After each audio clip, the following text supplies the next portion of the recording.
I'm Kathryn Molloy. I'm a business development manager at Tesco.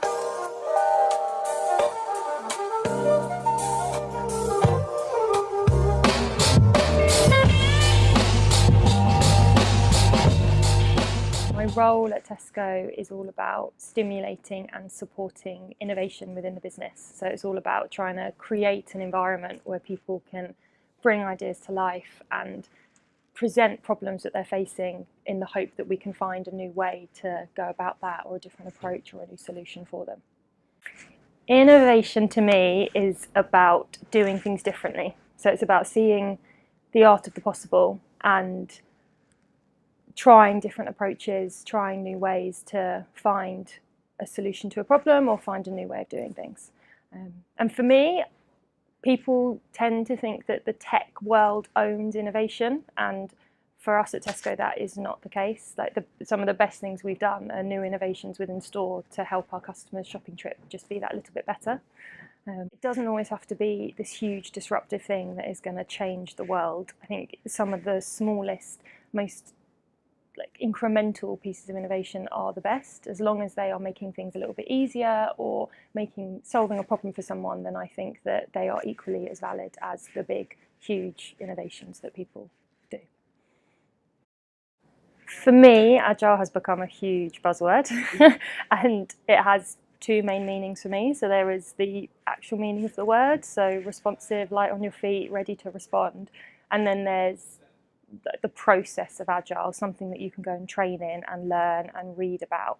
And for me, the true sense of the word is the most important one. So a business is ready to respond, it is light on its feet, it can change direction in order to meet the needs of its customers. And for me, that's the most important version of the word agile, rather than the textbook approach. Tesco has so many different businesses and has so many different areas and functions. So from Tesco Mobile to Tesco Bank to F&F to the stores, we have so many areas, and they are constantly innovating because we constantly need to think about what the customer wants and how we can be there to deliver that.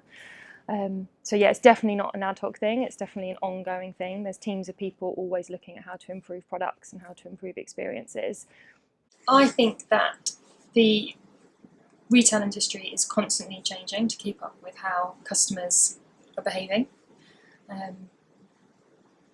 I think it can be quite slow sometimes to actually get to where it needs to be.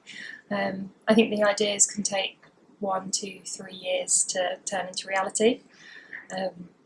There are other companies such as Amazon who seem to be able to move a lot quicker, but I do think the UK in general is far enough ahead of other countries. I think it depends.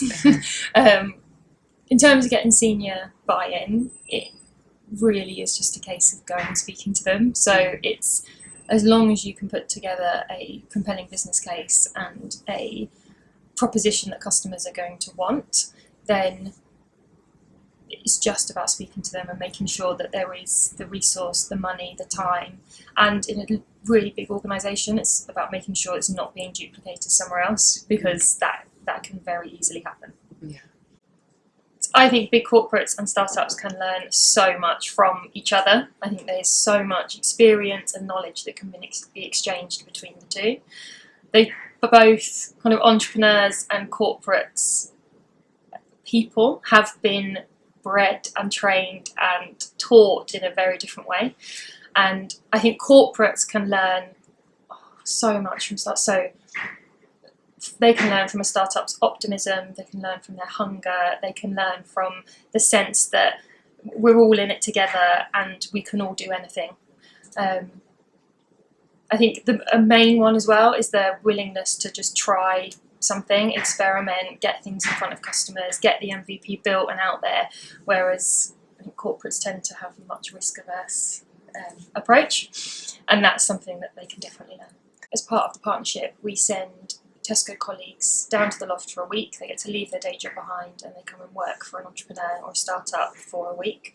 They just immerse themselves in their world, learn about how they approach things, what their company's about, how the founder thinks and operates, and then bring some of that back into Tesco to help kind of accelerate the entrepreneurial spark within Tesco and kind of shine a light on it. Yeah.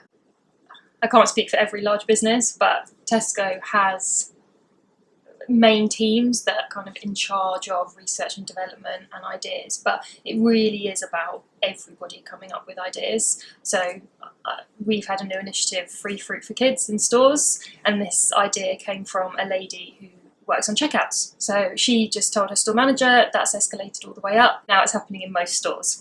So it's really about everyone in the business having their radar on, understanding what the opportunities are, and then sharing those ideas with the right people. Yeah.